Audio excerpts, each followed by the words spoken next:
parte daquele que é o meu projeto de doutoramento, que intitulei A Língua na Integração e Inclusão de Pessoas Migrantes e Refugiadas, segundo a perspectiva de professores da língua de acolhimento. Este projeto está inserido num projeto mais amplo, que parte da pergunta como a aprendizagem da língua, a cultura de acolhimento, as características dos diferentes contextos educativos contribuem para o acesso às diferentes dimensões de integração e inclusão de pessoas migrantes e refugiadas adultas em Portugal. Isto porque a globalização e o fácil deslocamento de pessoas criou fluxos migratórios que precisam de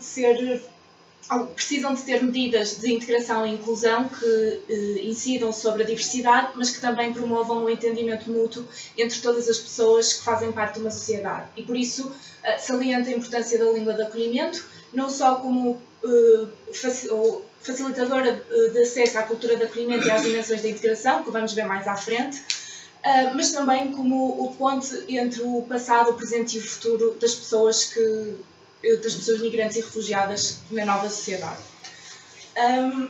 Ao iniciarmos o trabalho de investigação, deparamos-nos com a utilização indiscriminada das palavras integração e inclusão, então decidimos fazer uma revisão sistemática da literatura que nos ajudasse na clarificação destes dois termos. E por isso podemos apresentar hoje, estou um bocadinho desfora de sítio, mas podemos... Talvez empurrar um bocadinho para esse lado. Não, sim. Pôr mais para frente? Não. Sim, já está. Podemos definir então... mais para a frente, como disse. Não?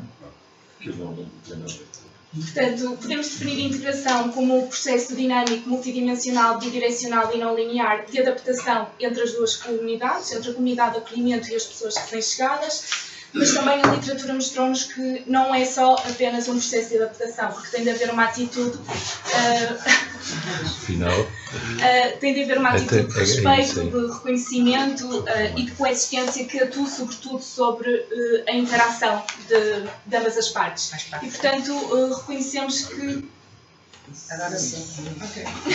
Reconhecemos que a bidirecionalidade faz parte dos dois processos, porque são processos que incidem sobre a comunidade de acolhimento e as pessoas recém-chegadas. E, portanto, a integração, ao promover a coesão através da aproximação de diferentes culturas, cria caminho para a inclusão, atuando na heterogeneidade e na coexistência e precisamente na diversidade, porque é na afirmação da diversidade que o processo de inclusão ultrapassa o processo de integração.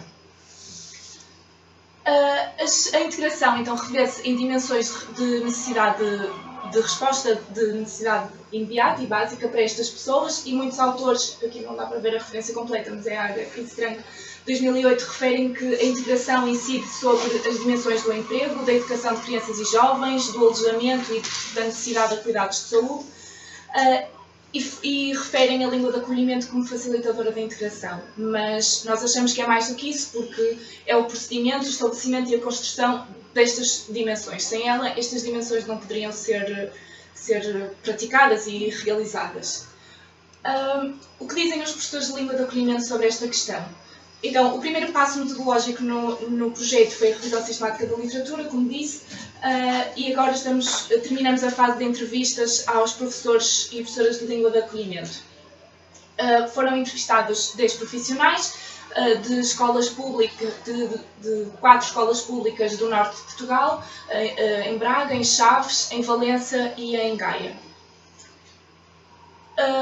As entrevistas foram depois analisadas no NVivo e daí conseguimos obter 9 categorias de análise: o acolhimento, as aulas, contacto com grupos com este tipo de vulnerabilidade por parte dos professores, integração e inclusão, língua de acolhimento, materiais didáticos, a profissão docente, o público, as turmas e a relação com a diferença que os professores apresentam.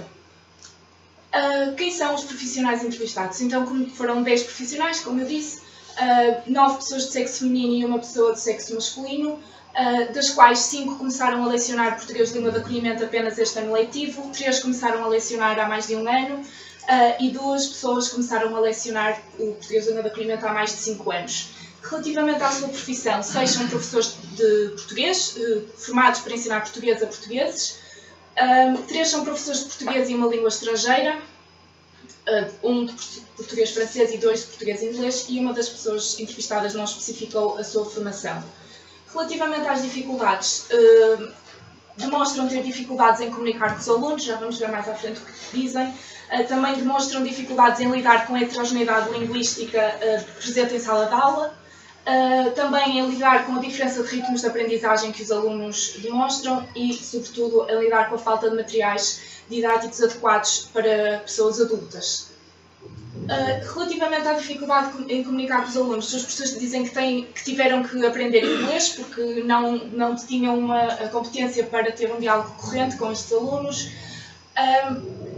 A heterogeneidade linguística, os professores referem que há alunos que falam espanhol ou até marroquino que se assemelha ao português e que com esse é mais fácil estabelecer um diálogo, e depois há alunos que não falam nem inglês, nem espanhol, nem nenhuma língua quase indo-europeia, então com esse é de facto muito difícil estabelecer diálogos. E depois os ritmos de aprendizagem, há alunos que aprendem bem, há outros alunos que aprendem menos bem e, portanto, esta professora diz que a maior dificuldade é conseguir chegar a todos os alunos da mesma forma. Relativamente à falta de materiais didáticos, dizem que não há muita informação, não há muitos materiais e as editoras não investem.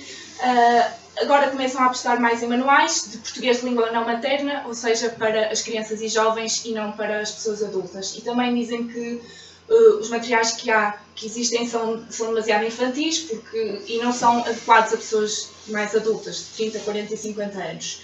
E quando questionados sobre a adequação do plano curricular definido, 50% diz que está adequado, 40% diz que não está adequado e 10% não apresentam uma resposta objetiva sobre esta questão. O que dizem sobre a língua de acolhimento? Dizem que a língua de acolhimento se expande em 3 dimensões: o emprego, os direitos e a integração e inclusão. Relativamente ao emprego, dizem que é impossível conseguir um emprego sem dominar a língua, porque eles precisam do português para o trabalho, ou eles têm perfeita noção de que para acederem às posições que tinham direito pelas suas qualificações precisam de dominar o português, e portanto conseguimos também associar aqui esta dimensão ao interesse que é observado pelos professores nas aulas, que se deve sobretudo pelas necessidades laborais. Noto que estas aulas são úteis para eles porque eles muitas vezes pedem-nos que nós ensinemos determinado tipo de vocabulário que tem a ver com o seu emprego, ou então são úteis porque eles sentem a necessidade. Primeiro eles dizem que precisam de português para o trabalho, sempre dizem que quando vão procurar um trabalho, se não falam português, já é mais difícil. Relativamente aos direitos e o acesso aos direitos, muitos professores referem que a maior parte dos alunos frequenta as aulas também para obter a autorização de residência, portanto, só mesmo para conseguirem trabalho e para conseguirem a autorização de residência, ou eles precisam de português para viver em Portugal, leia-se aqui, viver em Portugal como estar em Portugal legalmente.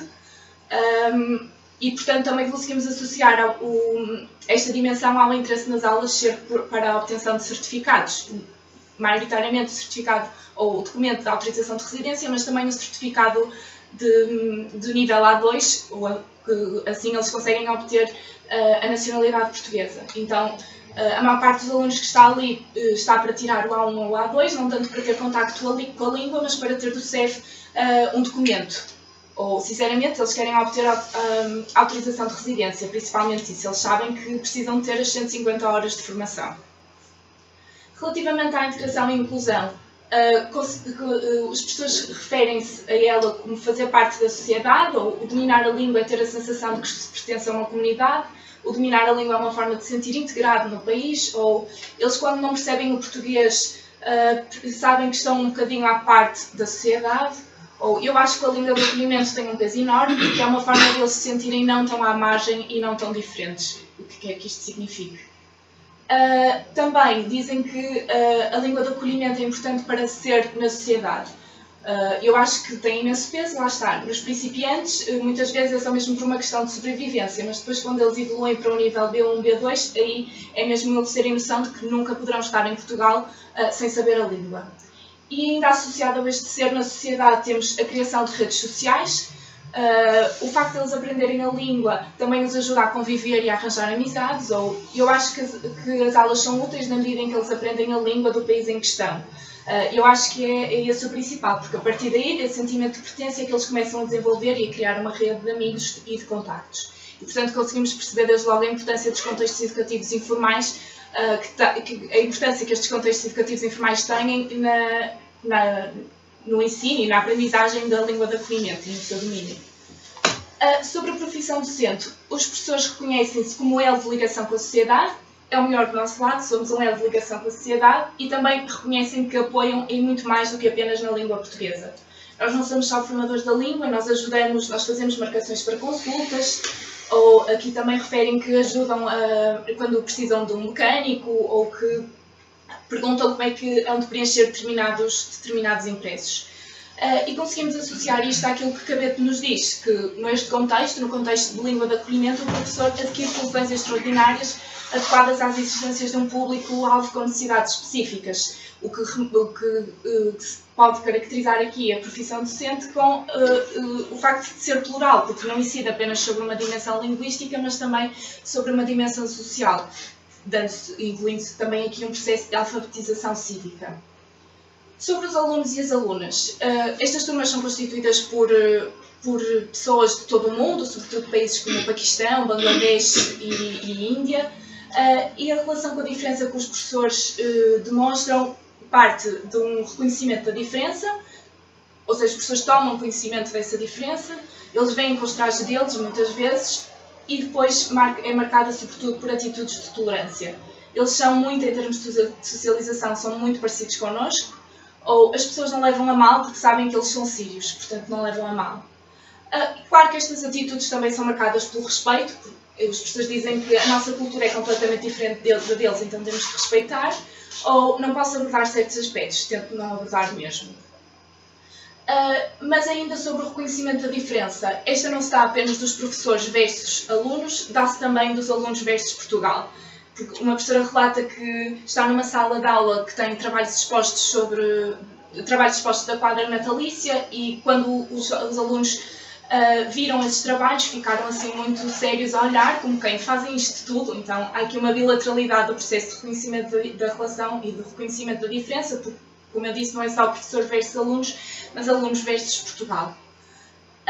Sobre a integração e inclusão, os professores dizem que eles adaptaram-se bem, ou eles adaptam-se bem e estão mesmo bem integrados, e ainda quando eles vêm falar comigo, elas também já vêm, portanto já estão mais enturmados. Temos aqui uma assimilação das culturas e normas portuguesas, uma aculturação por via da assimilação, se quisermos. E por isso também se justifica que, a par com o conhecimento linguístico, 100% das pessoas entrevistadas referiram que nas aulas estava também presente um conhecimento cultural. A nível cultural nós também ensinamos muito, porque é que é feriado, por exemplo, ou é a parte cultural, a partilha de informações sobre as diversas culturas e depois a partilha de informações sobre a cultura portuguesa. Então eu tento, na medida do possível, elucidá-los um bocadinho sobre a cultura portuguesa, a todos os níveis, desde a cultura a nível mais comezinho até, sei lá, gastronomia, hábitos, ou coisas mais, por exemplo, hoje vou falar de Dom Sebastião. Mas ainda assim, os professores reconhecem a importância da língua de acolhimento para a integração e inclusão destas pessoas, porque dizem que é preciso eles terem noção de que nunca estarão em Portugal, nunca poderão estar em Portugal sem saber a língua, ou eu acho que o primeiro passo para eles sentirem que realmente fazem parte da comunidade é o saber falar minimamente a língua, neste caso o português, e também dizem que os alunos querem estabelecer um sentido de comunidade com os vizinhos e com todas as pessoas que os rodeiam, então fazem este esforço de aprender a língua, que é o primeiro passo para chegar aí. Ou então eles precisam do português para viver em Portugal, e aqui leiamos viver em Portugal no sentido mais amplo, não só de estar legal em Portugal. E isto está de acordo com aquilo que a literatura nos diz, que a interação com a nova sociedade permite que estas pessoas estejam, hajam e sejam indivíduos e futuros cidadãos do país que os acolheu. E, portanto, a língua de acolhimento assume-se aqui como a reconstrução e a reafirmação das identidades e também como cultura, cidadania, participação e direitos para estas pessoas. E, portanto, podemos concluir que as dificuldades apresentadas pelos professores e, sobretudo, a falta de formação que estes professores demonstram posiciona o aluno este aluno como indiferente, inserindo-o num processo de escolarização, num processo de ensino-aprendizagem da língua de acolhimento escolarizado, que a língua de acolhimento para os alunos serve, sobretudo, para arranjarem emprego e arranjarem um trabalho, Uma vez que apenas 20% dos professores reconheceu a sua profissão como elo de ligação com a sociedade, a maior parte das pessoas entrevistadas reproduz uma forma de ensino adequada às crianças e os jovens, temos aqui novamente o posicionamento do aluno como indiferente e a escolarização deste processo de aprendizagem da língua de acolhimento. E também concluímos que existe uma opção por um modelo de aculturação e assimilação dos valores e das normas portuguesas, em vez da opção por uma integração e inclusão que coloque em interação as várias culturas presentes na sala de aula. Nos próximos passos, vamos continuar a realizar entrevistas, agora também a centros de acolhimento e a centros de formação profissional, a pessoas-chave dessas instituições, como responsáveis, ativos alunos e também professores voluntários, se os houver, e também vamos depois passar para uma fase de observação direta e participante em 2 das instituições anteriores, preferencialmente um centro de acolhimento e uma escola da rede pública, dada a centralidade destes 2 espaços para as políticas de integração e inclusão portuguesas. E aqui apresento as referências bibliográficas utilizadas ao longo da apresentação e agradeço a todos pela atenção.